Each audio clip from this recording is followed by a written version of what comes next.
Hello, travelers. You've seen the title, so you can probably tell the topic will be heavy. We'll get into that in a minute. But before I start, I wanted to say a quick thank you to everyone that's been keeping up with my videos. I really appreciate the support, and even though I'm doing this for myself, there is a motivation there to share with you all. So thank you, thank you. As I mentioned, the topic of this video will be quite serious. This is a fair warning to anyone that may be triggered by heavy topics. You may just want to miss the video. Also, I will include some mental wellness resources in the description for anyone that's going through a rough time and doesn't feel like they have anyone to talk to. Let's get started. One of my favorite content creators is towards the end of his cancer journey, which had me looking back at my experience and motivated to share my cancer story. At the time of recording this, I'm 34 and 3.5 years out of treatment and monitoring. I'm doing well now, and thankfully, I never had to go through chemotherapy. I did go through radiation therapy, though, and the emotional impact was challenging, to say the least.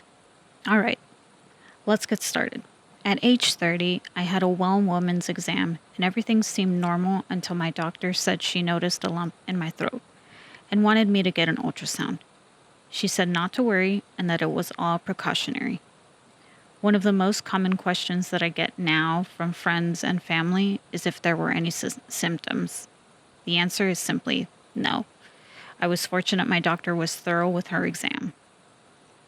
Prior to any of this, I also always had my thyroid levels checked due to a slew of health issues that I'm at risk for, just due to genetics.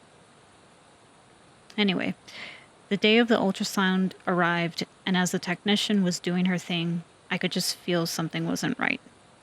Fast forward a few days, and my doctor calls to say there's an abnormal sized lump and I need to get a biopsy.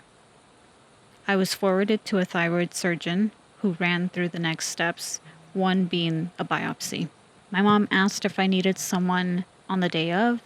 I said no, thinking, how bad can it be? I'll try not to be too descriptive, but if you're squeamish at all, skip ahead a few minutes. For the biopsy, they had to numb the muscles around my thyroid to get a proper sample.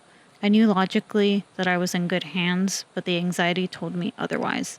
I felt like something would go wrong and that I would stop breathing and that I wouldn't be able to communicate with the surgeon that something had gone wrong.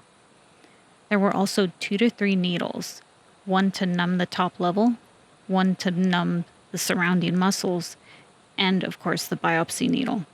The whole appointment was maybe 15 minutes, but by the end of it, I had to sit in my vehicle for who knows how long, just crying over the trauma of it.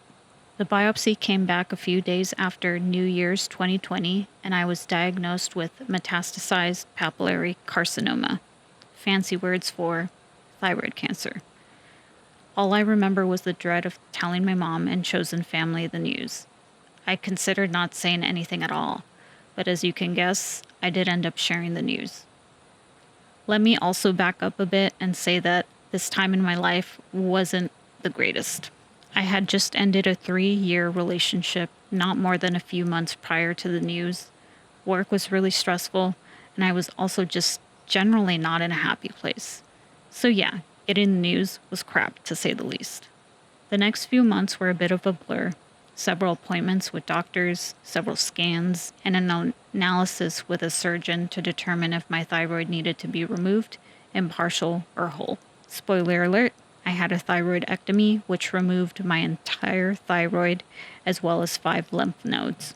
It's my understanding that we have 20 plus lymph nodes, so 5 really isn't a big deal. The surgery got scheduled, and before I knew it, it was time. I remember going under and waking up after a deep sleep.